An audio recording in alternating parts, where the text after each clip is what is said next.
श्रीगुरवे नमः। ॐ शान्ति शान्ति शान्तिः। चैतन्यं शाश्वतं शान्तं व्योमातीतं निरञ्जनं नादबिन्दुकलातीतं तस्मै श्रीगुरवे नमः। तस्मै श्रीगुरवे नमः। ॐ शान्ति शान्ति शान्तिः। प्रणाम भगवान। स्वामी विवेकानंद जी के दिव्य ग्रंथ ज्ञान योग के बहुत ही सुंदर चैप्टर सभी वस्तुओं में ब्रह्म दर्शन, इसके 5 एपिसोड हो चुके हैं, जिसमें कल बात चल रही थी कि सत्य को जानना ही हमारा तुम्हारा प्रथम और प्रधान कर्तव्य है।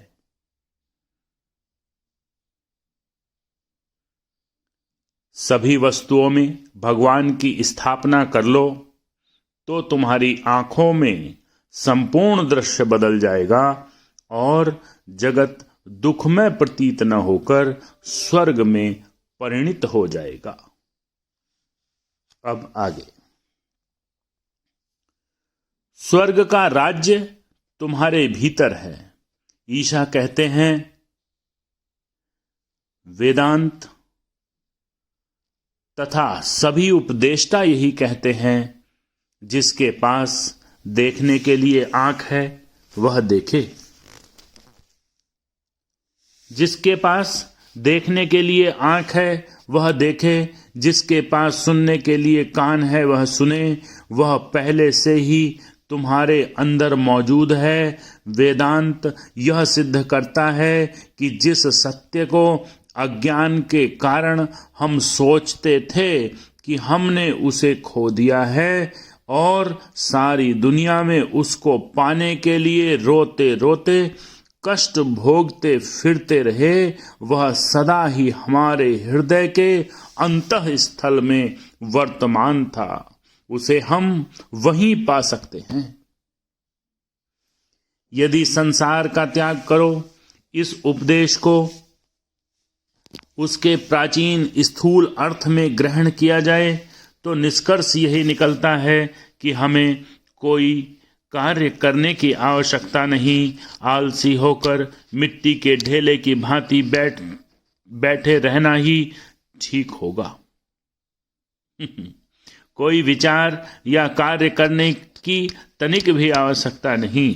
अदृष्टवादी होकर घटना चक्र के लथाड़े खाकर प्राकृतिक नियमों द्वारा परिचालित होकर इधर उधर घूमते रहने से ही काम चल जाएगा। बस यही निष्कर्ष निकलता है। किंतु पूर्वोक्त उपदेश का अर्थ वास्तव में यह नहीं है।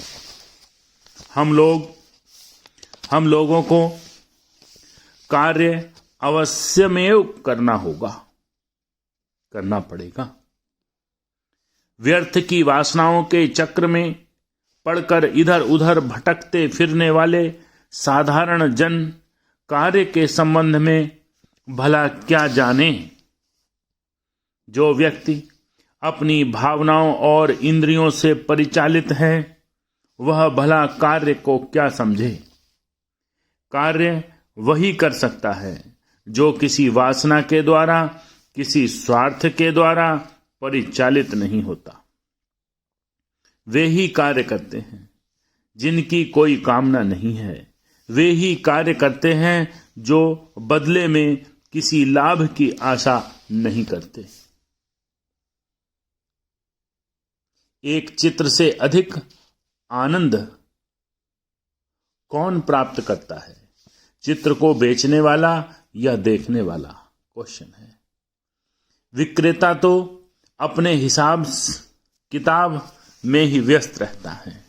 मुझे कितना लाभ होगा इत्यादि चिंताओं में ही मग्न रहता है, उसके मस्तिष्क में यही सब घूमता है, वह केवल नीलाम के हथौड़े की ओर लक्ष्य करता है और क्या भाव पड़ा यही सुनता रहता है, भाव किस तरह बढ़ता जा रहा है यही सुनने में व्यस्त है।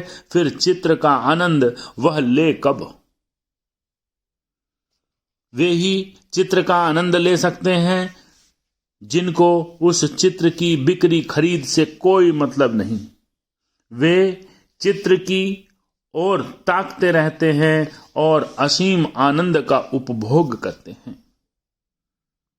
इसी प्रकार यह समग्र ब्रह्मांड एक चित्र के समान है। जब वासना बिल्कुल चली जाएगी तभी लोग जगत का आनंद ले सकेंगे।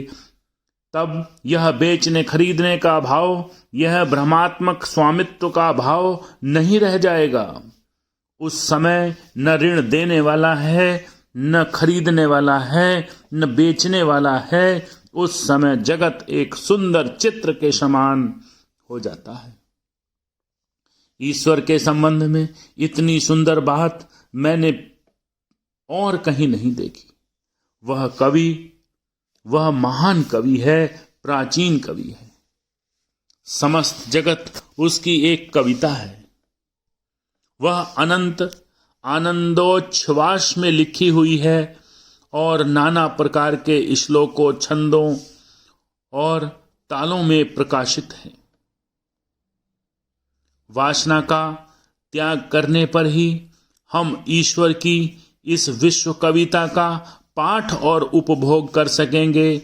उस समय सारी वस्तुएं ब्रह्म भाव धारण कर लेंगी। संसार का प्रत्येक कोना, प्रत्येक अंधेरी गली, बीहड़ मार्ग और सभी गुप्त अंधकारमय स्थान जिन्हें हमने पहले इतना अपवित्र समझा था, ब्रह्म भाव धारण कर लेंगे। वे सभी अपना प्रकृत स्वरूप प्रकाशित करेंगे।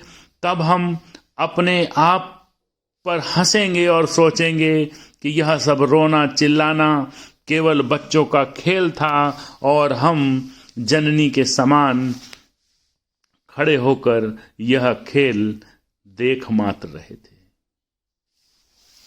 ओम शांति।